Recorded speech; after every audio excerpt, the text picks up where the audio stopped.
నాకు డౌట్ వచ్చింది, నేను ప్రెస్ మీట్ పెడితే నేనే కష్టపడ్డాను, నేనే బిల్ తీసుకొచ్చాను పార్లమెంట్కి చెప్తాడేమో అనుకున్నాను. ఎందుకంటే క్రెడిట్ చోరీ డిసార్డర్ ఉందండి, అదొక జబ్బండి ఆయనకి.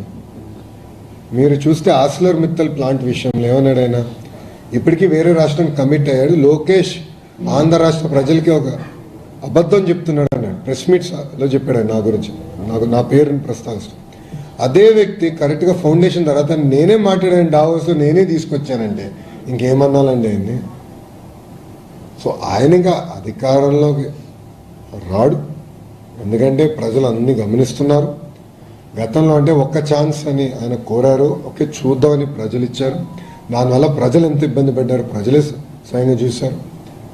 ఎన్ని దాడులు జరిగినాయి, ఎన్ని దొంగ కేసులు పెట్టారో ప్రజలే అనుభవించారు. సో ప్రజలు కూడా అప్రమత్తంగా ఉన్నారు.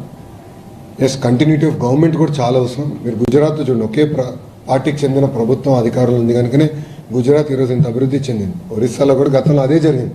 ఇప్పుడు ఆంధ్ర రాష్ట్రానికి కూడా ప్రభుత్వ కొనసాగింపు అనేది చాలా చాలా అవసరం.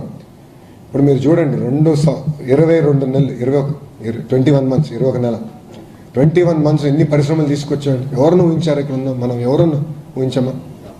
కాగ్నిసెంట్, గూగుల్, టీసీఎస్, ఇప్పుడు ఇన్ఫోసిస్ వస్తుంది, సోలార్ సెల్ మ్యానుఫ్యాక్చరింగ్ కంపెనీలు తీసుకొచ్చాం, ఏసీలు తయారు చేసే కంపెనీలు తీసుకొచ్చాం, one of India's largest steel plant తీసుకొచ్చాం, ఇంకా కొన్ని రాబోతున్నాయి.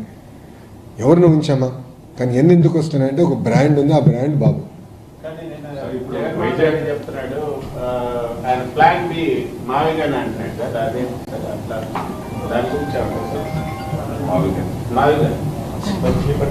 ఎప్పుడైనా ఒక మాట అంటాను,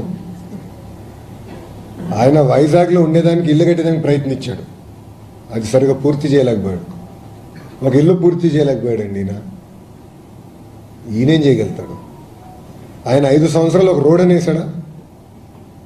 ఓకే చలో, రోడ్ అంటే మరి హై ఎక్స్పెక్టేషన్ ఆయనకి, మనం అంత ఎక్స్పెక్ట్ చేయకూడదు. సిసిడి ఉన్న వ్యక్తి దగ్గర నుంచి అంత ఎక్స్పెక్ట్ చేయకూడదు. కనీసం గుంటలు పూడ్చాడు ఆయన. 5 సంవత్సరాలు రోడ్డు పైన పడిన గుంట పూడ్చాడా? అరే గుంటలు పూడ్చలేనాడు. Plan B, plan C, plan D అంటే ఎవడు నమ్ముతాడు? There is only one plan, plan A, అది ప్లాన్ అమరావతి. No change.